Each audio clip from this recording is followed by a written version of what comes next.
livro, estamos iniciando a nossa segunda parte do capítulo 9 do livro Mulheres Correm com os Lobos, que é o livro que nós estamos estudando há mais de um ano dentro do Clube do Livro. O Clube do Livro é gratuito, esse conteúdo aqui em vídeo ele fica salvo lá no meu canal do YouTube, você pode rever tanto essa live quanto as outras lives desde o capítulo 1, mas se você quiser acessar esse conteúdo em áudio, análise de todos os capítulos do clube, do livro Mulheres Correm com os Lobos, o nosso Clube do Livro para apoiadoras, é só baixar o aplicativo da Apoia-se e lá você encontra o nosso podcast exclusivo, que além desse conteúdo em áudio, também tem a leitura da introdução.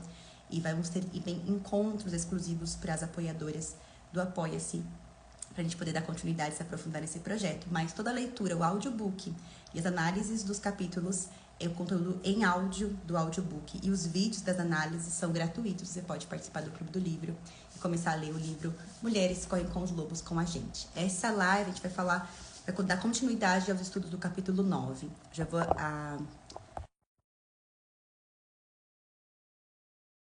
estudos do capítulo 9. Esse capítulo 9, ele tem o título de A Volta ao Lar. Ah, agora sim. Olá, Flávia, boa tarde. Boa tarde. Que paisagem linda atrás de você. Rio de Janeiro, né? O Rio de Janeiro continua lindo. Deixa eu vir um pouquinho mais pra trás pra não cortar muito. Quem estiver vendo esse conteúdo em vídeo, né, tá aqui vendo a paisagem no fundo da Flávia, mas quem estiver escutando esse conteúdo em áudio, né, as apoiadoras têm acesso a esse conteúdo em áudio, sem intervalo, sem interrupções, você pode, né, salvar e escutar depois, é bem mais tranquilo. Nós vamos continuar falando sobre o capítulo 9, né, só para reforçar aqui o título. O capítulo 9 tem o título de A Volta ao Lar, o Retorno ao Próprio Self, e traz o conto Pele de Foca, Pele da Alma. Nós já refletimos bastante lá na primeira live, né, Flávia? Sobre esse processo, né? Na primeira live a gente falou bastante sobre esse processo de resgate, né? De você com a sua natureza, de você conseguir escutar a sua essência, a sua alma, e de como essas interações sociais e como algumas pressões sociais muitas vezes fazem com que a gente se afaste da nossa verdadeira identidade, se a gente se afaste daquilo que a gente verdadeiramente almeja, daquilo que a gente verdadeiramente vibra dentro da gente, né? Esse retorno, o retorno ao lar, né? Esse lar que é o nosso eu, né? O nosso self. E que é o seu lugar. E que a gente é como que é os desafios, né, desse retorno e o quão importante é se perceber, né? Se entender longe de si para poder retornar a si. Essa capacidade que nós mulheres, nós seres humanos, mas as mulheres vão alcançando, acho, com a experiência, com a maturidade, com o autoconhecimento, de saber que é possível retornar a si. Quando a gente se perde, encontra perdida dentro de alguma situação, né, de alguma relação, de alguma situação, de alguma dificuldade, a gente saber que é possível retornar, né? Como se a gente pudesse reconhecer esse caminho, traçar um caminho que é possível retornar diversas vezes.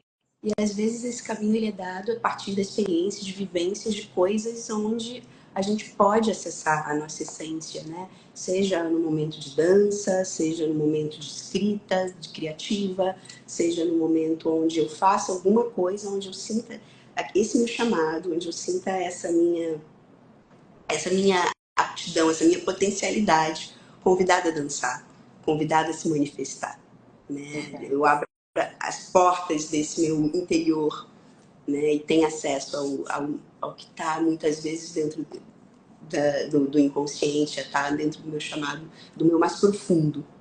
Verdade.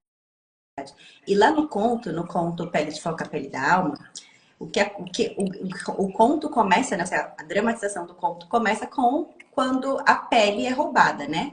Quando essa figura masculina, que tá ali como esse pescador, esse homem solitário, ele rouba a pele, né? E aí começa a negociar, quase que uma chantagem, podemos dizer assim, para poder entregar de novo essa pele da mulher foca, nessa mulher que se transforma em foca, se transforma em mulher, que tem esses dois mundos, né? O mundo do mar e o mundo da terra. E nessa roubada de pele, depois a gente vai entendendo que essa pele que é roubada dela, que nada mais é o roubo da sua própria alma selvagem, né?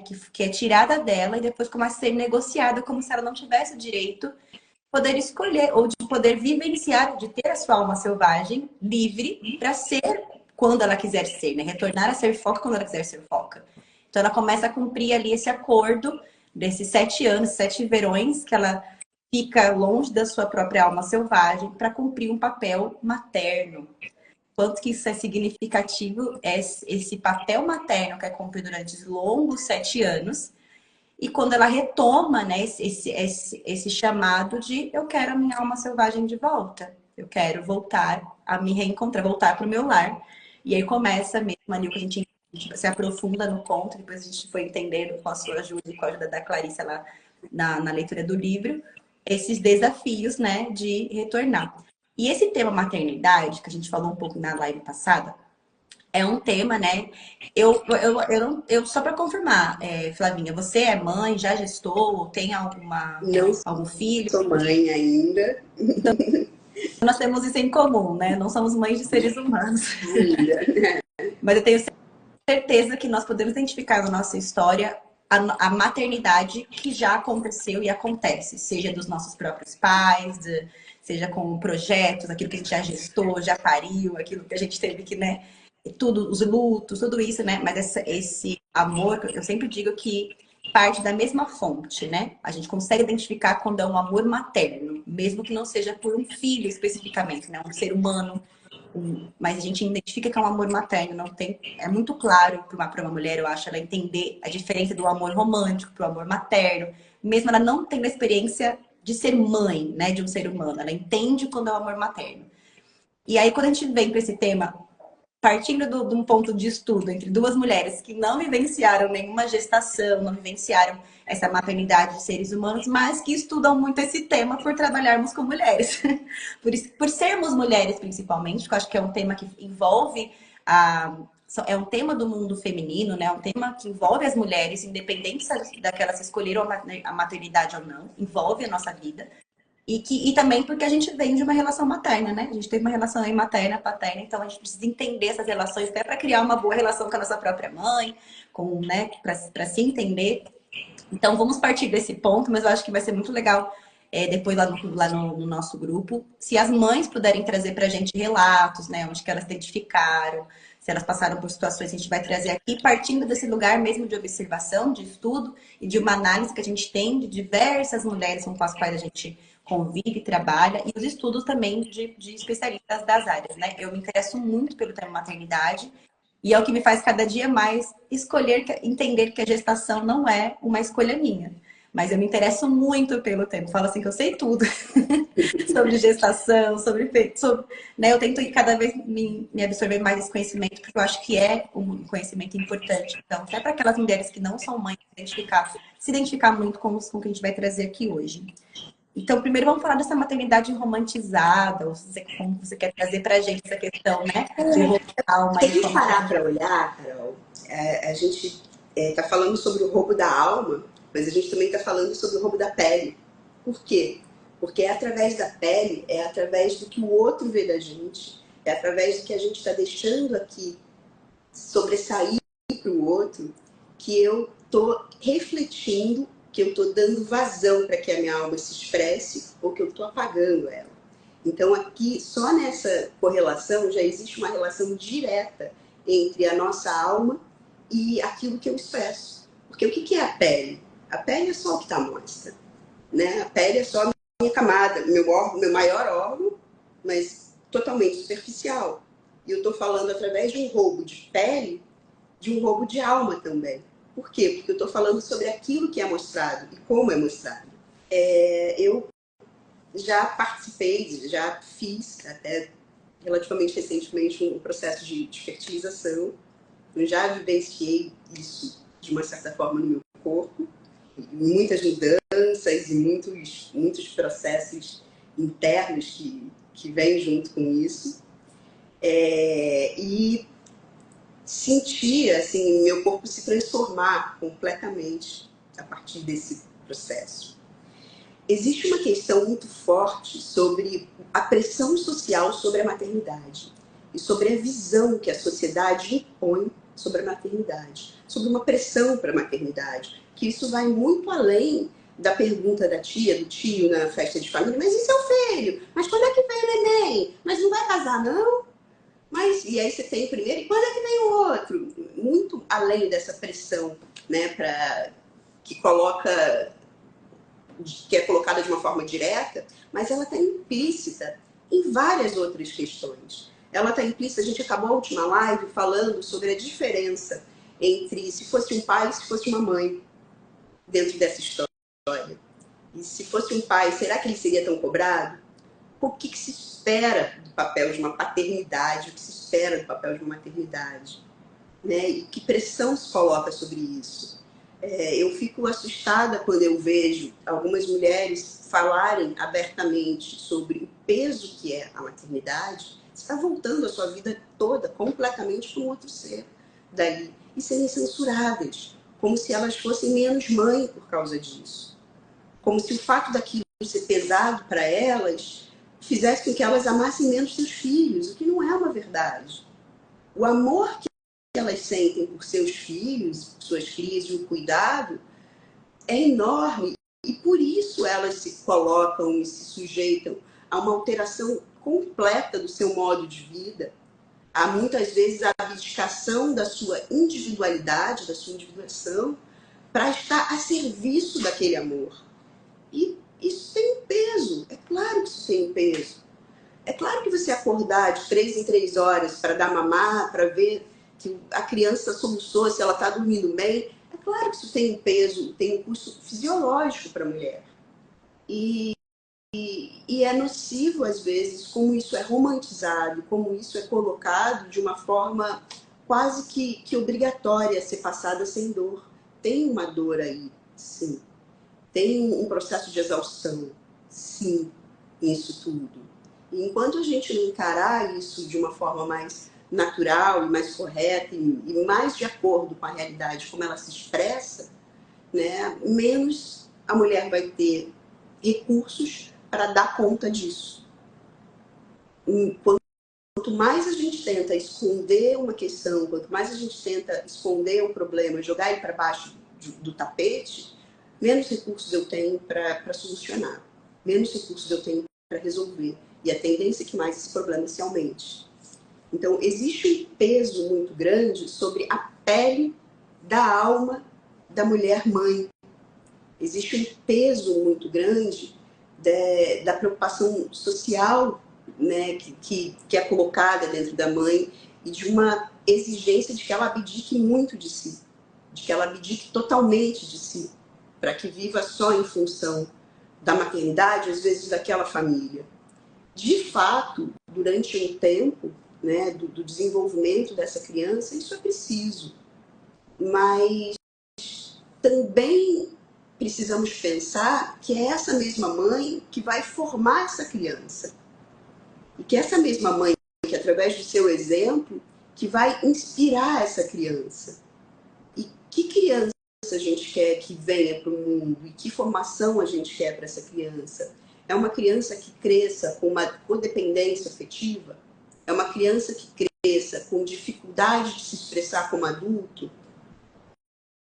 É uma criança que cresça com uma dependência mesmo, né? Muitas vezes a mulher ela vai se sentindo culpada, né, por essas pressões sociais, ela vai sentindo isso como um peso e vai negando cada vez mais a sua natureza selvagem, vai negando cada vez mais as suas potencialidades, vai negando cada vez mais aquilo que ela tem dentro de si. E o fato dela ir negando isso, dela ir colocando isso de lado, em função dessas pressões, pode fazer com que ela não consiga se emancipar daquela cria, com que ela se funda e que ela se identifique com o papel de mãe de tal natureza que ela não consiga se enxergar em outro papel, não consiga se enxergar de outra forma. Então ela vai estendendo esses vínculos, né, de dependência do filho para que ela seja mãe, para que ela se sinta útil, para que ela sinta uma importância naquilo ali, e ao mesmo tempo ela vai nutrindo nesse filho uma dificuldade de se emancipar, uma dificuldade de ir para o mundo. O que a mulher foca faz? Ela pega o Orochi e leva para conhecer o mundo dela. E na frente dele, ela conversa e fala, olha, eu preciso voltar, porque eu preciso voltar a ser eu não vou abandonar ele. Sempre que eu precisar, ele vai estar aqui. E na frente dele, ela tem conversas sobre a emancipação dela, sobre a necessidade dela e sobre o respeito às necessidades dela. Para que ele aprenda também a respeitar as suas necessidades, a estar atento sobre as suas necessidades, a estar atento sobre o que ele precisa. E é completamente diferente do que a gente vê hoje em dia, comportamentos de filhos adultos ainda infantilizados pelas mães e que aceitam muitas vezes esse papel, né, e acabam não se emancipando. Pessoas de 40 anos que não botam o próprio prato de comida, que esperam a mãe colocar a mesa para comer e que vivem dentro dessa dependência. Às vezes tem até uma independência financeira, mas tem uma dependência emocional muito forte desse papel que não se emancipou como adulto. E aí a gente volta naquele processo da individuação, né, que a gente falou na última live, que é a grande proposta dentro do trabalho de psicanalítico, dentro é a gente conseguir se enxergar como indivíduos que somos sóis. E essa parte do me enxergar como indivíduo, me emancipar sobre ele, passa por eu assumir a responsabilidade sobre tudo aquilo que é meu, sobre tudo aquilo que está sobre a minha gestão. Né? Até um certo ponto, a gente pode entender uma criança, um adolescente, que responsabiliza os pais sobre as suas atitudes. Mas um adulto, não. O adulto, ele pode, eu tenho uma memória disso, uma referência, porque durante a minha infância isso foi assim, isso me referenciou. Legal, mas você já tem uma idade de fazer suas escolhas. Você já tem uma idade de se individualizar, no sentido de tomar para si aquilo que é importante para você e de construir a sua vida. E a responsabilidade disso, a partir de certo momento, é sua. A mesma coisa acontece com relação à mãe. Porque no momento que eu estou me libertando para viver a minha individualidade como mãe, no momento que eu estou me permitindo estar em contato com a minha essência, eu estou trabalhando nos dois cenários. Eu estou trabalhando tanto na libertação do meu filho, para que ele viva e conheça também sua essência, sua natureza, como também na minha constituição como pessoa. Não é porque é mãe que a mulher deva se limitar ao papel de mãe. Não é só isso que deva ser. Ela é mãe também. Também a mulher tem toda uma natureza de expressão única que só aquele ser pode vivenciar. E que tudo isso vai muito além até da carreira profissional. E não é que você, por mais que você não tenha uma carreira profissional, você escolhe, que a mulher escolhe mesmo, cuidar dos filhos e da casa e da família de tempo em tempo. Trabalho, a gente sabe que não é considerado, mas é um trabalho com muito mais do que 8 horas de trabalho por dia. Por mais que ela escolha isso como seu trabalho principal, né? Como que essa mulher, dentro dessa, que a mulher nesse lugar de livre escolha, ela escolheu que seja como a mulher da história, né? Por 7 anos se dedicar integralmente à maternidade, integralmente ao cuidado com a família. E esse é um trabalho árduo e ela escolhe isso e faz muito bem feito, né? Ou faz o seu melhor e está extremamente empenhada naquilo. Como que essa mulher consegue mostrar, dar o exemplo desses valores para os seus filhos, de que ela não, de que ela é algo além de mãe. Como uma mulher que está integralmente ali no cuidado com a casa, com os filhos, também consegue transmitir que ela tem uma carreira profissional. E aí eu fui buscar na história, pensar nisso, né?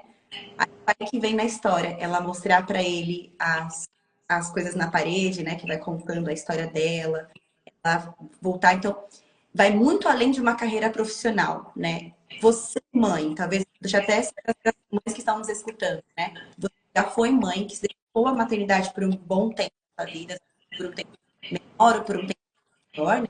Mulheres, talvez nos primeiros meses, nos primeiros anos, ou talvez durante toda a vida dos filhos, né? Em que momentos você sentiu que você foi, além de mãe, você conseguiu passar para os seus filhos? Aonde estava a sua expressão da sua alma selvagem ali? Você tinha algum hobby? Você tinha que valores além dos maternos você trazia de exemplo para os seus filhos? Aonde você mostrava para os seus filhos que você também é uma mulher com desejos, com vontades, né? Que momento você... E eu, como eu também não maternei, eu fui buscar na minha mãe. Que valores que a minha mãe passou para mim? Minha mãe foi mãe em tempo integral quase toda a minha, praticamente toda a minha infância, né? Na minha adolescência, ela começou a trabalhar, mas ela trabalhava em casa também. Depois ela foi para trabalhar fora, mas demorou bastante. Então eu tive essa mulher em tempo integral dedicada à maternidade. Então eu via na minha mãe, primeiro na expressão artística dela, costureira, artesã. Então ela sempre estava mostrando pra gente que ela fazia coisas que iam além da maternidade e de grande valor.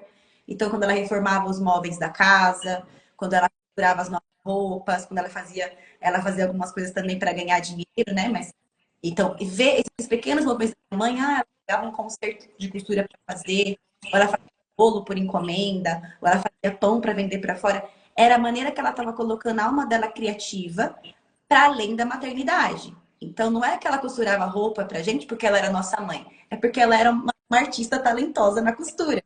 Então, aí estava a mulher além da maternidade. Por mais que era um benefício para a família, a gente ter uma roupa que também pudesse costurar, né? Mas não é uma coisa que toda mãe vai ter. A minha mãe tinha aquele talento e ela estava aquilo. Então, esses pequenos resgates na pele dela, ao longo da vida, mesmo exercendo a atividade integral, que eu acho que foi importante para que em algum momento ela falasse: agora eu vou. Agora eu vou vestir a minha pele e eu vou, né? Por mais que demorasse 15 anos, 13 anos, mas em algum momento ela foi. E, e existiu uma quebra, né? Essa quebra do vínculo, que eu acho que é como esse personagem da história sente. Mas e agora? E quando eu precisar de você? E como que você faz? E ela sabia que ela podia ir, porque esse exemplo dessa mulher essa mulher que sempre estava ali, ela não deixou morrer, ela lidou de alguma maneira. E ela sabia eu também iria conseguir fazer, eu também estava emancipada. A minha analista, né, a analista fala bem isso, né? Eu me emancipei aos 9 anos de idade, quando eu vou contando as minhas histórias para ela, ela fala assim: aos 9 anos você foi emancipada pelos seus pais. Foi quando eu perguntei pro meu pai, quando que eu posso namorar? Aí ele falou assim: quando você quiser. E ele me deu a 9 anos. Eu falei: então eu vou namorar. Ele: tá bom, me mostra. Quando você tiver um namorado, você apresenta pra gente, né? Se quiser, olha você. E eu fiquei assim: como que meu pai deixou eu aos 9 anos escolher se eu queria namorar? Ele me deu uma responsabilidade e eu me senti tão emancipada com aquilo que eu fui muito cuidadosa para usar essa liberdade. Falei: então agora eu tenho que escolher muito bem. Eu tenho que pensar muito bem. Vou namorar.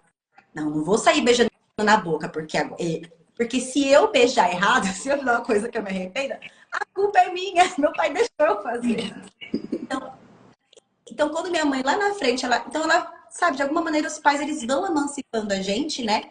Com os exemplos. Então, se eu não visse a minha mãe fazendo coisas, ela só tentasse verbalmente passar alguns valores, talvez eu não seria essa jovem que sabia que se minha mãe um dia fosse embora, eu iria ficar bem, né? Eu não ia perder o vínculo com ela, porque eu estava bem. Então, eu deixo essa pergunta, né? Como eu não tenho essa experiência da maternidade, vocês mães, como vocês... Eu não sei se a minha mãe tem essa consciência, que ela me passou isso. Provavelmente, né? Ela vai fazer essa live depois. Ela, de poder ver... Mas e vocês? Aonde que vocês percebem que você está ali, que a sua alma selvagem está viva, ela não está morta? Onde você consegue mostrar com exemplos para os seus filhos essa autonomia de ser algo além de ser mãe, de que você é muito mais do que mãe. Apesar de mãe ser algo muito importante sobre quem você é também. Mas uma parte, né? Uma função que você está estabelecendo aí que destaca uma natureza diferente de você. né? Toda mulher que passa por maternidade fala sobre como a vida foi transformada, de como a visão do mundo foi modificada e de como existe uma outra natureza brotando, florando dentro de si. Você só fala, Carol, traz muita coisa interessante para a gente ver. Primeiro, que quando a gente está falando aqui sobre a maternidade, né, a gente está falando sobre a maternidade também, mas esse processo de identificação, ele pode ser dado dentro de uma relação, com o papel de mulher, com o papel de esposa, isso pode ser dado com o papel de gerente, até com o papel de professora de yoga, até com o papel de psicóloga, né? Quando é que você deixa de ser psicóloga e passa a vivenciar a sua rotina, a sua vida de verdade, né? Não está todo o tempo ali parada analisando as pessoas. Ou quando você deixa de ser gerente e passa a ser uma simples pessoa que está querendo desfrutar de um restaurante, não buscando os pontos de melhoria daquele atendimento, daquela experiência como um todo, né? O papel profissional, ele também pode ser misturado com essa perda da nossa alma selvagem, com essa perda da nossa natureza e com essa identificação demasiada com a nossa funcionalidade, né? E Pode isso estar na muito nas relações. casa, por exemplo, ela passa a ser esposa. Aí agora que estou casada, eu posso. Agora, o comportamento de uma mulher casada, o comportamento de uma mulher não casada. Como se fosse. E o que mudou foi um papel que assinou. Tipo, se você. Então, para assinar aquele papel, você passa a cumprir uma série de regras que são dadas a uma esposa. E não só regras no seu relacionamento, mas regras sociais, né? Existe a roupa que uma mulher casada usa e a mulher não casada usa. Como a mulher casada, os lugares que uma mulher casada frequenta, uma mulher casada não frequenta. Então, o que realmente, né, a gente passa a pegar aquela pele nova que não é nossa, a da esposa, a da mãe, a da profissional, né, ainda mais eu acho que hoje com as redes, em que a gente é muito difícil separar quem a gente é, porque a gente englobou tudo num único perfil, né? Ou a gente personificou um perfil de algo muito que é aquilo. Então, por exemplo, eu tenho um perfil profissional, então eu sou, no meu perfil profissional, a professora de yoga. Todas as outras minhas nuances, quem eu sou, não são mostradas ali, né? Ou são muito filtradas ali. Então, se eu visto aquela pele como a minha única pele, eu vou estar cumprindo um conjunto de regras sociais, expectativas dos outros sobre sou. Mas eu, no meu íntimo, eu sei que aquilo é forte de quem eu sou. Não é eu íntegra, né? É através do meu perfil na internet que as pessoas conhecem que é minha alma selvagem. Na verdade, não. Né? É um recorte de... Mas se eu cumpro 24 horas por dia, né? Eu entendo que é o mais importante sobre a minha vida, de tudo que eu sou, isso é o que está lá como a coisa mais importante e maior de todo, eu vou me perder nessa pele minha, porque essa pele ela é temporária. Hoje eu sou professora de yoga.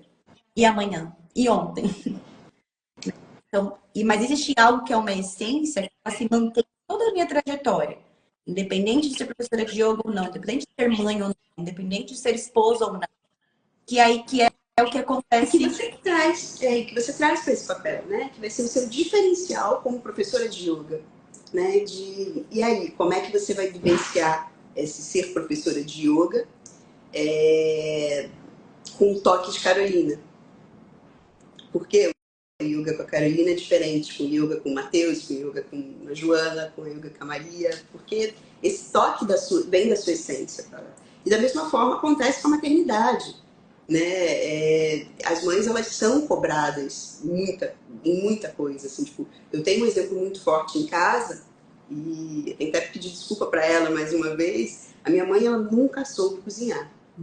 Ela nunca soube fritar um ovo, e quando toda vez que ela vai ferver o leite, ela deixa a leiteira queimar. Mas assim, foi inúmeras vezes que já fui chamada pelo vizinho para ver aquela fumaceira dentro de casa. Olha, sua casa está pegando fogo. Quando eu vejo, não, minha mãe só está fervendo leite.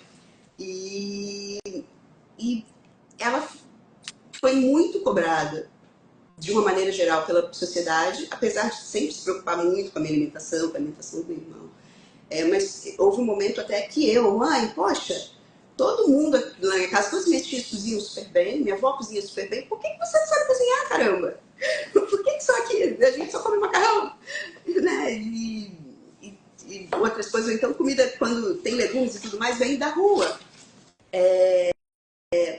Porque a gente introjeta isso, as crianças também introjetam isso e cobram isso de suas mães. E isso fica uma pressão absurda para a mulher.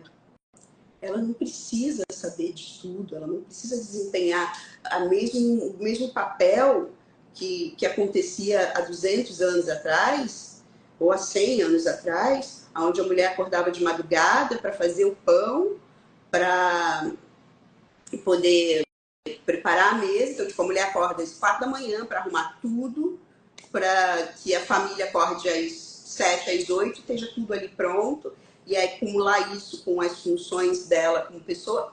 Não dá para ser assim, não é ser assim, não é isso que vai te definir como uma boa mãe. O papel de uma boa mãe, de uma boa educação, é preparar aquela criança para vivenciar o mundo, para estar emancipada, para chegar um momento em que ela não precise mais da mãe, mas ela tem a mãe como uma referência. E eu tenho certeza que as pessoas que tiveram a mãe, que fazia o pão, cozinhava tudo, que mantinha a casa brilhando, e nananana, a sua mãe era perfeita? Vocês vão falar, não. Vão encontrar um monte de erros daquela mãe que cumpria essa pressão social da maneira mais ideal possível, mas que não emancipou os filhos ou que não pôde dar exemplo, né? Porque ela estava dedicando toda a energia dela a fazer o pão, a cuidar da casa, a manter as crianças nutridas, e nunca vai ser o suficiente. Porque se a mãe cumprir todos os papéis de diversos profissionais que devem fazer parte da desenvolvimento de um ser humano, se a mãe for a professora, a psicóloga, a cozinheira, a nutricionista, a costureira, a faxineira, tudo, né? Claro que ela não vai errar todos os... Então ela só vai ter mais culpa porque ela está acumulando responsabilidades e funções. E hoje a gente já consegue terceirizar muita coisa porque a gente entende, que nem falando da minha mãe costurar, porque talvez lá na época dela, a mãe dela precisava costurar as roupas dos próprios filhos. Então ela desenvolveu isso, mas eu penso que antigamente costurar também era uma obrigação das mães. Imagina quanto. Hoje a gente já entendeu que, imagina, eu não vou ficar fazendo roupa para os meus filhos, eu vou comprar roupa pronta. A gente já tirou várias obrigações profissionais dessa mãe, e eu acho que a tendência é que a gente vai tirando até que a mãe ela tenha só esse papel de passar valores, só esse papel de poder emancipar os filhos, criar os filhos para o mundo, como a gente diz, né?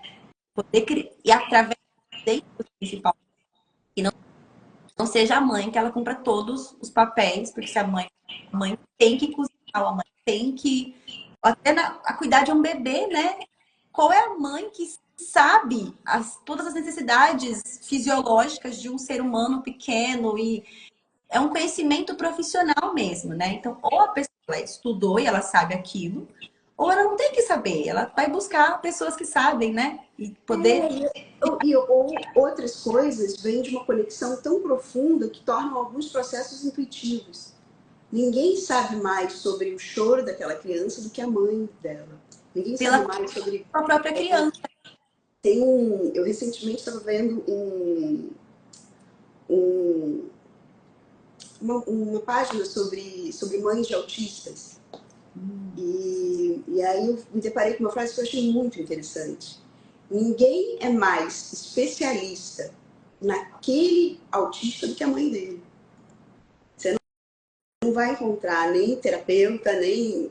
Por quê? Porque existe uma conexão aí tão grande, tão profunda daquelas almas de preocupação e de tudo mais, que traz um conhecimento, que traz uma preocupação, mas isso se dá dentro de um cenário de necessidade e de limitação de cada um.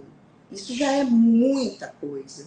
Isso já é muito bonito. Não é justo que essa mulher se cobre de ser também uma médica. Não é justo que essa mulher se cobre de ser também a psicóloga dessa criança e de ter todos esses entendimentos. Ela vai ter uma conexão intuitiva que muitas vezes vai servir como porta para que você busque, como você colocou, o profissional, o especialista necessário para cuidar daquele assunto, para seguir com aquele assunto. Mas ela tem um papel muito maior do que esse, né? Que é de formar essa criança, que é de cuidar dessa criança, que é de fazer com que o desenvolvimento dela aconteça da forma mais positiva possível e mais emancipatória possível. E essa emancipação da criança, ela vai ser vai ser um outro lado da moeda também da emancipação da mãe. Porque a criança, ela nunca vai se ver emancipada com uma mãe que está dependente dela.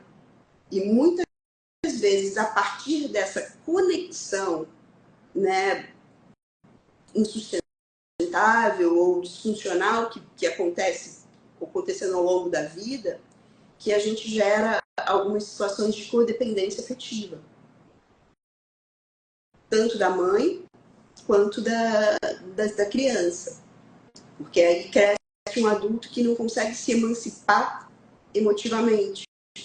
E aí tem aquela famosa foto, né, de brincadeira, que é um meme da psicologia, do cara que está entrando para casar, mas ao invés de estar de braço dado com a esposa, ele está de braço dado com a mãe, e a esposa aqui do lado. Ele está vinculado ali numa relação de codependência que não colocou a mãe dentro de um outro lugar na vida dele e que não foi emancipado. Nem essa mulher está emancipada para viver a vida dela, nem esse adulto está emancipado para viver o casamento dele, para viver a realidade dele de outra forma, porque tem uma mãe ali ocupando um lugar de cuidado que acaba amputando todas as potencialidades desse ser humano a serem desenvolvidas. E isso que você trouxe, Flávia, então, que vai realmente não só no papel da mãe, mas como participação do filho, ele também é uma realidade que eles fazem parte do convívio dessa criança, né? Um ser humano em desenvolvimento, só que a gente entende que, de forma geral, esse exemplo já está num lugar paterno, né? Esse exemplo daquele que busca, que não se desconecta da sua alma selvagem, daquele que consegue escolher o que é melhor para si, entendendo que o que é melhor para si é bom para o outro. A gente consegue ver mais a figura do pai cumprindo isso, sem muitas dificuldades, do que a figura da mãe, porque, né, foi colocado na mãe outras responsabilidades, e aí que a desconectou, né, que a afastou da sua essência selvagem, que a obriga, essa mãe, a abrir mão da sua pele de foca, para poder viver, né, outra coisa. E o quanto que isso prejudica não só a mãe, mas também os seus filhos. E muitas vezes pode prejudicar o pai também, né? E aí se cria alguns mitos, né? De que o pai, não cabe ao pai o cuidado, de que não cabe ao pai a educação, de que cabe ao pai só mostrar esse caminho de individuação a partir da própria individuação. E aí você começa a confundir individuação com egoísmo, e aí entram em várias outras questões, né? Sem contar com o fato de que a gente vive uma realidade onde é muito grande, é assustador o número de pessoas, o número de famílias que crescem sem uma figura paterna. A mãe solo está ali presente, levando o desenvolvimento desses filhos. Às vezes, até mesmo dentro de um casamento. Às vezes, não é só o pai ausente, não é só o pai que some, que larga a criança. É o cara que se limita a pagar pensão e vê de 15 em 15 dias, mas que não está presente, não está acompanhando a educação do filho, não está acompanhando a escola, não está acompanhando o dia a dia, não está acompanhando a rotina, não tem uma rotina de cuidados, de preocupação com o desenvolvimento daquela criança. Às vezes, até dentro do casamento, esse pai se coloca ausente, está o tempo todo preso na televisão, ou preso nos seus próprios processos, né? Ele não está ocupado com o trabalho, ele não tem tempo de fato, se apropriar e se ocupar do processo educacional daquele filho. E a educação, ela é multifacetada, ela não acontece nem só em casa, nem só na escola, ela é um processo que vai acontecer como um prisma em vários lugares, de formas diferentes. Então, o pai que não está junto para esse processo educacional, ele também não é capaz de perceber os perigos que essa criança está exposta, as situações que essa criança está se sujeitando. E normalmente ele vai responsabilizar quem está presente por não conseguir ver tudo. Então, quando acontece alguma coisa de errado, a culpa é da mãe, né? E aí volta para aquilo que a gente estava falando no início, né? Sobre essa pressão social, sobre a maternidade, sobre a mulher. Exato. E vai para além da maternidade, né? Nas relações, até mesmo na relação materna, até principalmente na relação com homens, quem se relaciona com homens aí vai se identificar, que existe isso, né? A sobrecarga do cuidado com o outro na figura feminina. Então, numa relação entre duas pessoas, em geral, talvez as mulheres que estão escutando a gente vão poder concordar com a gente, existe uma sobrecarga na mulher do cuidado com o próprio parceiro. Como você disse, né? É a mãe que entrega para a esposa, ou para a namorada, ou para a companheira, para a melhor amiga, às vezes, né? Dessa sobrecarga, como que existe um certo cuidado que estamos empenhando constantemente com o outro, antecipando coisas para o outro, ajudando o outro a decidir, organizando algo pelo outro. Recentemente eu tenho falado para um meu companheiro assim, né? Que a gente ia fazer uma viagem que não deu certo, mas que era eu deixei de organizar tudo. Para assim, ele comprou passagem, ele fez. Eu nem sabia o que ia acontecer na viagem. E eu tava tão feliz que aquela viagem ia acontecer. Eu não lembro a última vez que eu viajei e eu não fiz a viagem. Até porque todas as vezes que a gente fez juntos, eu e ele, coisa simples, lá, passeio que a gente fez juntos, foi eu que organizei. Então, naquele momento era um momento tão importante para mim e a viagem não aconteceu. Eu fiquei tão triste, não foi porque a viagem não aconteceu, porque foi a primeira viagem que eu não organizei que não aconteceu. Era um momento que eu estava querendo muito viver. Era difícil para mim não me envolver na organização e não querer tomar a frente, não querer. Mas você viu tal coisa? Mas se tal coisa você planejou, sabe? Começar, tipo, não delegar, não me preocupar, porque eu falei, isso é ser homem na sociedade. Só vivendo aqui, sabendo que o outro tá dando conta, você não tá se preocupando. Mas será que o outro me esqueceu de tal coisa? Será que o outro não viu tal coisa? E isso eu percebi quanto que isso é constante. Constante. E acontece muito também da mulher, às vezes, se sobrecarregar, porque ela sabe que se ela pedir, ou se ela delegar alguma coisa para aquele homem, ele não vai fazer direito, ou então ele vai perguntar 20 vezes para ela e vai acabar dando mais trabalho do que se ela for lá e fazer. E até o delegar já passou por um processo de sobrecarga. Para chegar ao delegar, eu tive que pensar, organizar, separar funções. Eu já fiz trabalho de gerência. E aí eu deleguei para o meu funcionário. Eu percebi que nas relações com homens, a gente se torna diferente.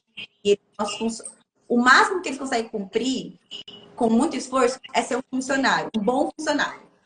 Aquele que tudo você pedir vai fazer direitinho. Ele foi muito dedicado, né? Mas não consegue assumir um papel de co-gerência, onde gerenciamos juntos a nossa vida, o nosso lar, a nossa rotina, os nossos compromissos, a nossa agenda, de todas as relações com homens que eu vejo, até entre até com pai, filha, né? Independente de qual é a relação com esse homem. Esse papel desse homem, ele fica nesse lugar, ou ele é um excelente funcionário, ou ele é um péssimo funcionário. Ou ele é só um cliente exigente, sabe?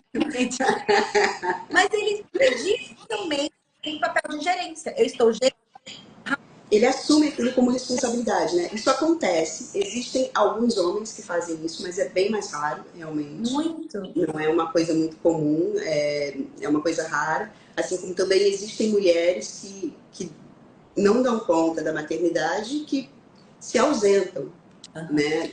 Mas também, no quadro geral, é mais raro isso, né? Na nossa sociedade, de uma maneira geral. E acho que vale falar que esse papel, ele muitas vezes, ele não está também só no homem, não.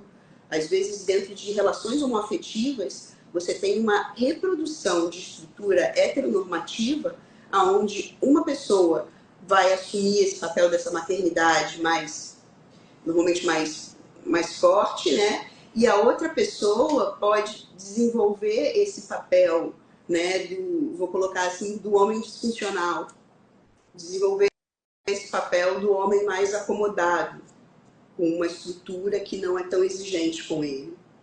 Muitas vezes, dentro de estruturas, isso é uma coisa importante da gente destacar, dentro de estruturas homoafetivas, existem replicações de papéis sociais heteronormativos disfuncionais. Isso é muito corriqueiro, tanto em relações homoafetivas com homens quanto com mulheres. A gente está reproduzindo, então, como vai existir, né?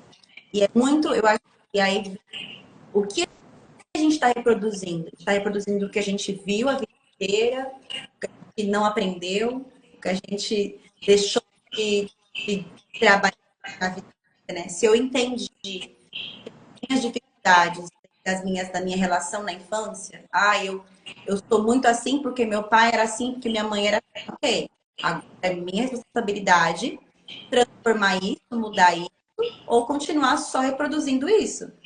Né? Se eu já identifiquei de onde vem que esse comportamento não é inato meu, ele vem de uma certa, né? Ou eu me comporto assim porque socialmente eu que era tinha que ser.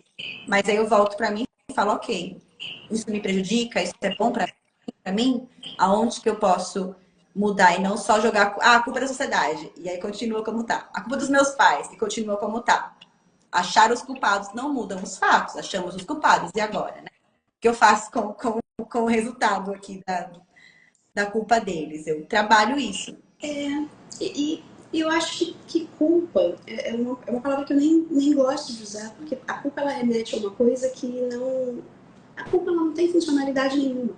De que serve a culpa? Ela só serve para você se autoflagelar. Ela só serve para você se. Agora, a responsabilização, ela está em outra escala. E para eu passar por processo de responsabilização, eu preciso entender que de fato está sobre a minha gestão, que de fato eu posso fazer. Que de fato são frutos das minhas escolhas. Né? E boa parte da minha vida são frutos das minhas escolhas e estão sobre a minha responsabilidade. Mudar ou manter. Quem constrói a minha rotina sou eu. Quem decide como essa rotina vai ser implementada sou eu. Então, não tem como eu culpabilizar alguém por algo que eu estou implementando, por algo que eu estou criando, por algo que eu estou gerenciando. Quando eu assumo essa posição, quando eu assumo esse papel, eu estou assumindo o poder sobre a minha vida. E parte disso, né, vai acontecer dentro de um processo de aprendizado, onde você até destacou um termo que a Clarice usa, que ela traz aqui nesse capítulo, que é o da solidão voluntária. Eu amei esse termo, mudou todo o meu vocabulário. Outros dois termos que você me trouxe hoje que vão mudar meu vocabulário: individualização, diferente de egoísmo, e a responsabilidade ao invés da culpa. Quem são responsáveis, né? E esse termo, solidão voluntária, quando eu li, novo.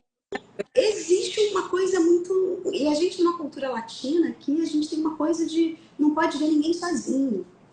Eu lembro de quando eu comecei a meditar, há muitos anos lá atrás, que às vezes eu ficava quietinha no canto, né? Às vezes até no ambiente de faculdade, assim, tipo, eu estava sentada quietinha no canto, vi um monte de gente falar: o que aconteceu? Você está bem? Você está bem aí e tal? Não, gente, eu tô bem, só tô aqui meditando. Só tô processando algumas coisas. Eu preciso, às vezes, de um tempo, de um espaço, né? Sozinho. E a solidão, ela precisou, ela é uma coisa que ficou tão pejorativa, né? E a ideia da mulher sozinha, da tiazona, e você vai virar a velha dos gatos, gente, né? Estou muito bem acompanhada com os gatos, adoro os gatos. Quem me dera. Quem fala isso não faz ideia do que é a companhia de um felino. E como isso tudo, né, vem carregado de um estigma, vem carregado de um julgamento que é opressor e de um julgamento que é delimitador e que, sabe, que faz com que a gente perca a nossa natureza, né? É um julgamento da nossa, é um tag bem grande na nossa pele. E a palavra solidão, e a solidão voluntária, é aqueles momentos em que eu me coloco sozinha, porque existem decisões e existem processos que não tem para onde fugir, eles são seus com você mesmo. Não tem como você vivenciar em grupo. Tem decisões que são suas. Para você construir a sua vida, para você estar em contato com a sua natureza, é preciso que você assuma aquilo que é seu, aquela parte que lhe cabe de fato. E isso é parte do processo de individualização também, né? Que eu possa me entender como um ser capaz de construir a minha vida. E a partir daí eu a construa. E a partir daí eu faça dela aquilo que eu desejar. Mas para isso eu tenho que estar conectada com o meu desejo, conseguir identificar qual é o meu desejo. E a solidão voluntária é aquele momento em que você se coloca sozinho, seja como paliativo, para passar por alguma situação, seja como um recurso para você repensar, para você elaborar, para você perceber, para você se escutar de verdade. Porque quando você se coloca sozinho, você consegue perceber melhor a voz que vem de dentro de você e a voz que vem do externo. Muitas vezes, quando a gente está dentro de uma pressão externa, de uma pressão social, a gente está vivenciando as questões que esse mundo, que essa pressão social trazem para a gente. E essa solidão voluntária é uma função super importante para o papel da maternidade. Essa solidão voluntária é um exercício super importante para o papel do profissional adicto, sabe? Daquele que está totalmente imerso no trabalho dele. Porque só dentro dessa solidão voluntária que ele vai conseguir escutar ou talvez começar a vislumbrar qual o caminho das vozes internas que são realmente suas. E o que vem, o que você está reproduzindo de falas externas que você introjetou, né? E isso a gente vai ter em questões assim, muito simples da mulher. A mulher que está chegando ali aos 30, antes era aos 30, agora aos 40, ela passa por uma pressão violenta de agora. Você vai ser mãe? A decisão está com você. Você vai assumir a maternidade ou não? E como é que você vai saber até que ponto isso é uma decisão sua, o que você está escutando internamente é o seu desejo ou o desejo da sociedade impresso em você? De uma necessidade de que você tem que ter filho. Porque se você não tiver filho, você perde seu papel social. Ou então, mais do que isso, você não é uma mulher confiável.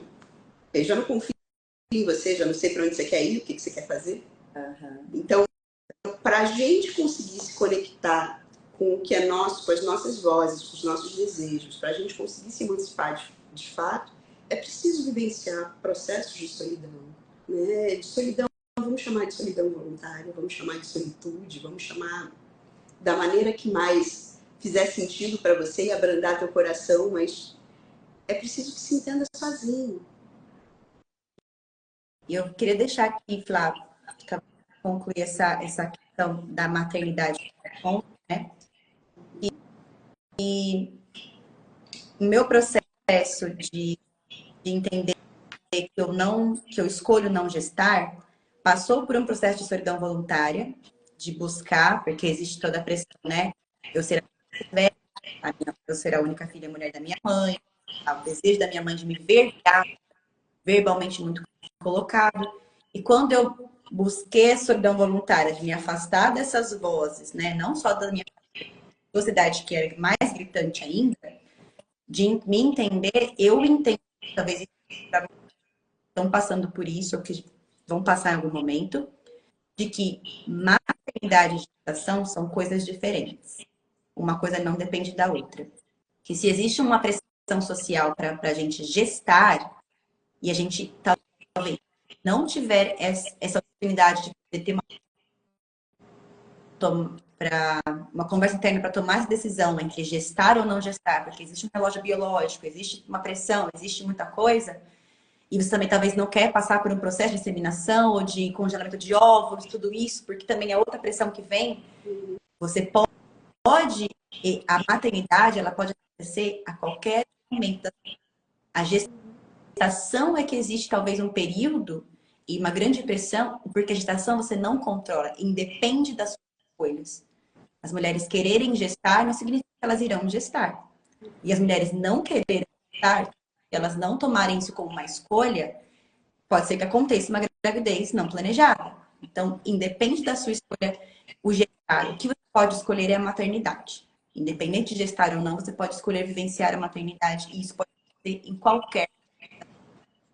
Então, hoje eu tenho 34 anos, escolho não gestar, sabendo que ainda, biologicamente, eu ainda tenho mais tempo para repensar essa decisão. Mas para mim é uma decisão muito clara, mesmo não tendo a pressão tão forte. Porque eu acho que agora eu não tenho essa pressão de tomar decisão, então eu já consigo ter mais clareza. Porque eu não disse não à maternidade. E para mim a maternidade ela vai acontecer talvez aos 50, talvez aos 60, talvez aos 35, eu não sei. Eu entendi que ser mãe vai acontecer na minha vida porque gestar é o caminho da maternidade. E isso me tirou um peso tão grande, por mais que algumas pessoas não compreendam e vão ainda vai ter pressão, tá? A gente escolha, qualquer caminho que você escolher vai existir pressão. Mas alivia porque você é da ação voluntária para realmente buscar entender o que realmente na vida que eu tenho hoje vai me fazer mais feliz se eu ficar grávida? Não. Na vida que eu tenho hoje vai me fazer mais feliz se tiver uma criança morando na minha casa? Não. Na vida que eu tenho vai me fazer mais feliz se eu estiver com um parceiro fixo, convivendo junto e diariamente? Não. Então é uma escolha só sua, só você sabe a vida que você vive. E que a maternidade não é uma escolha com o tempo limitado, né?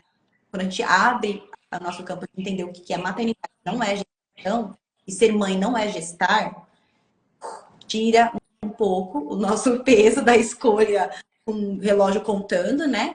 E que existem outras formas de maternar e que são igualmente válidas, né? Só precisa ter essa conversa interna com a gente mesmo e afastar das vozes externas para poder escutar a voz, porque a voz interna ela é mais baixinha. As externas gritam. Quando você vai escutar a vozinha que tá sussurrando lá, vai nesse diálogo baixinho, quietinho, às vezes é meditando, às vezes é ficando nesse lugar de solidão mesmo. Você tá sozinho, você tá um pouquinho, lógico que vai estar um monte de coisa ecoando dentro de você, né? Eu costumo fazer longos períodos de silêncio. Já fiz alguns retiros em que eu fico sem celular, eu fico sem contato com nada, em silêncio, sem falar com as pessoas. E é impressionante você ver como a mente ela vai se acalmando, como essas vozes vão ficando cada vez mais fracas e como você vai escutando cada vez mais assim. Lógico, nem todo mundo pode tirar um período para ficar em silêncio, eu preciso fazer esse isolamento dessa forma, né? Para algumas pessoas basta um momentozinho. E quantas vezes você não já passou por uma situação que, putz, no banho eu tive aquela ideia, porque no banho você está sozinho, porque ali você está com você mesma, né? Então, é tirar um momento no dia para fazer uma caminhada, para tomar um banho na presença, na qualidade, para conseguir estar plena dentro do seu processo de solidão voluntária, dentro do seu processo de se entender sozinho, de se entender emancipado. E vivenciar isso na sua plenitude, porque aí você escuta melhor as suas vozes. Antigamente, né, em algumas aldeias, em algumas comunidades de indígenas, a gente tem a mulher entrando em um período de reclusão, no período menstrual, e que é um período que hormonalmente é super rico para a mulher, que você está muito mais instintiva, que você está muito mais em contato com o seu lado mais selvagem, com o seu lado mais instintivo. E isso era feito sistematicamente, né? E quando isso acontece sistematicamente com a mulher está tirando o seu período de solidão mensalmente ali para conseguir se comunicar consigo. Mas quando a gente tem aí e a gente também comentou sobre isso, né?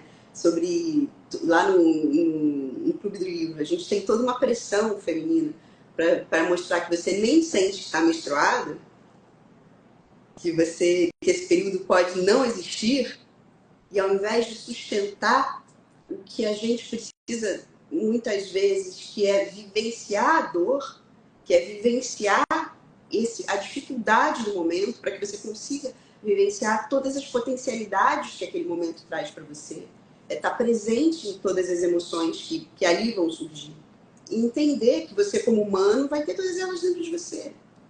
É uma fantasia, né, o que muitas vezes se coloca como positividade tóxica, de, ai, não, eu sou alegre, eu só vivo alegria, eu só vivo... Você está jogando muita coisa para baixo do tapete. Para que isso não é real, não é assim. E é isso, é da nossa natureza a solidão voluntária. Mensalmente, né? A cada ciclo lunar, o corpo faz isso, né? A nossa natureza faz, a lua faz isso, ela também se retira e se recolhe. A natureza faz isso, né, com as estações do ano. Os animais se recolhem, tudo se recolhe para essa solidão voluntária, que é um processo importante para que a própria vida continue, para que a vida se renove. E se eu não consigo respeitar o meu próprio ciclo natural, que é poder me estar mais afastada e mais reclusa no meu período menstrual, porque a gente sabe que, né, como você disse, tudo isso está ao redor, a gente está sempre produtivo, eu ainda não consigo buscar esses lugares e conscientemente, esse é o meu momento de solidão voluntária. Que seja um momento, que seja uma pausa mais longa, mas eu escolho fazer isso sozinha. Eu quero isso. E poder entender que isso é parte dos hábitos de saúde.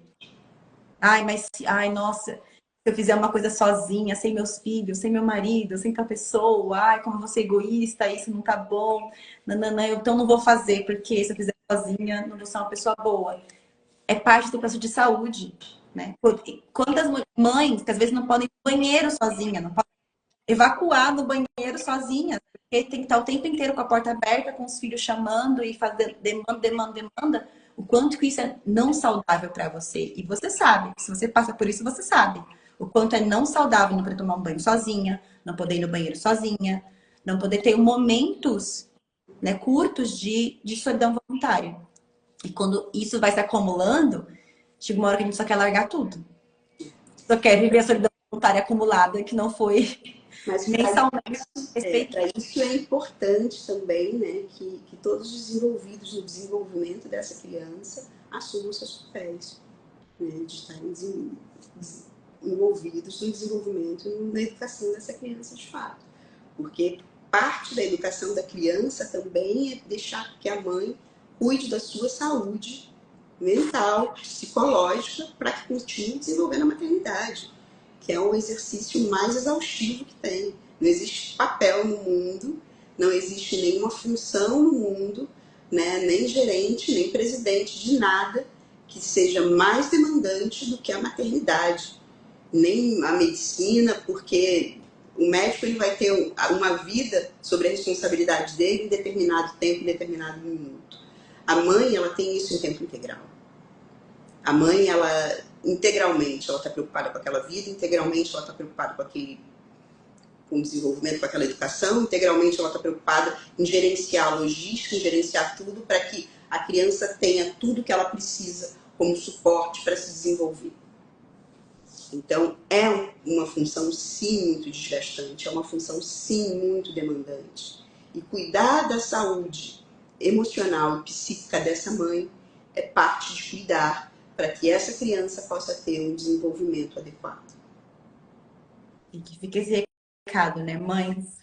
Tudo que você faz para você está ensinando o seu filho que ele vai fazer para ele. Se você não pausar, o seu filho vai talvez se tornar, o seu filho, a sua filha, essa pessoa que não respeita as próprias pausas, que não dá tempo e que vai colapsar em algum momento, né? Porque a gente sabe quanto que a gente está colapsando quanto mulher, nesse acúmulo. Então, poder passa por você aquilo que você gostaria que seus filhos também fizessem por ele. Porque essa educação é a que realmente vai ficar. O que nós, filhas, a maior lembrança dos nossos pais fizeram. Como eles agiram, como eles reacionaram, não do que as coisas incríveis que eles falaram pra gente tentando nos educar. Mas a gente... Não é a frase de efeito, não é a frase bem colocada, né? Eu costumo falar que é um fato, né? Que as crianças, assim como os adultos, assim como a gente só aprende pelo exemplo, não é pelas palavras. Não adianta você falar, filho, você não pode comer açúcar, você não pode comer tanto doce. Se você está o tempo todo comendo doce, ingerindo doce, que essa criança vai ter acesso com isso o tempo todo dentro de casa. Vai ter o exemplo, né? Você está só mostrando uma inconsistência. Você está só mostrando, filho, você pode falar uma coisa e fazer outra. É isso que a criança está aprendendo. Exatamente. Você pode ser bem coerente. Porque tá tudo bem ser incoerente. Mas, nossa, né? Isso a gente sabe, mas começa pelo esse respeito a si mesmo. E quando a mulher é revolucionária, uma mulher que é egoísta, eu entendi que se preocupa com a sua individualização. E trabalha, feita, investe tempo e energia possível na sua individualização. É revolucionário. Essa mulher é uma mulher incrível. Essa mulher é uma esposa incrível. Essa mulher é uma profissional incrível. Ela vai conseguir ser incrível em tudo que ela fizer, porque ela vai estar sendo ela integralmente. Ser íntegra no que faz, né? Estar lá num pedaço. Ah, eu deixo isso aqui para poder ser mãe. Guarda essa meu desejo, essa minha vontade para poder estar no trabalho. Não, eu estou íntegra aqui, né? A mulher não ignora os próprios sintomas do seu ciclo menstrual, ela sendo íntegra com ela mesma. Eu estou com cólica porque eu estou menstruando. Não consigo. Hoje não é o dia. Não vou cozinhar para vocês, não vou limpar a casa, não vou ser legal hoje, simpática, porque eu estou entender que não é quem você é uma fase, né? Entender que o seu eu tava em TPM uns dias atrás e eu vestia uma roupa e nada ficava bom. Eu tava preparando porque eu tinha um evento e eu assim, nossa, mas eu não tenho roupa, eu não vou mais, eu não tenho roupa para vestir. Aí eu parei e falei assim, ai, essa TPM, daqui 2 dias eu vou tudo bem. Eu vou feia mesmo, e daqui 2 dias eu vou estar linda de novo. E eu sei que vai passar. E eu fui feia pro evento. Olhando pra mim, eu falava, essa roupa tá horrível, mas eu vou feia, porque hoje eu tô me sentindo feia, não vai adiantar. Se eu não for, eu só vou ganhar esse pensamento de que eu tô feia. Mas eu sei que eu vou e depois vai passar. E eu fui e tudo passou. E depois eu falei, olha, agora eu tô linda de novo, que bom. Menstruei, tudo ótimo. Mas entender o próprio ciclo, respeitar a sua ciclicidade, né, nos momentos na vida, é revolucionário. Demais. Então, Carol, a gente já passou aí do tempo e eu queria deixar umas perguntinhas aqui para o pessoal. Já falar mais uma vez que estou aberta para comentar e quero ver trocas também lá no nosso Clube do Livro, que é um espaço aberto para isso, né? Se tiverem algumas dúvidas, pode mandar diretamente lá, que lá mesmo a gente está respondendo, a gente está comentando. E até mesmo se tiver olha, tem uma visão completamente diferente do livro de você, é muito bem-vinda. Por favor. Vem compartilhar também, porque quem sabe essa visão não agrega também a nossa. E existem muitas formas de olhar para as mesmas questões, mas eu gostaria de deixar algumas perguntinhas aqui para cada um, que tem a ver com esse processo de individuação, né, e tem a ver com um pouquinho que a gente falou. Primeiro, você consegue identificar o que te rouba a alma?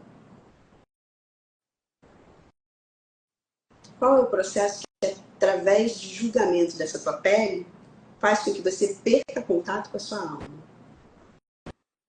Está no trabalho, está na maternidade, está numa relação matrimonial, conjugal, de casal, que seja, não monogâmica, que seja.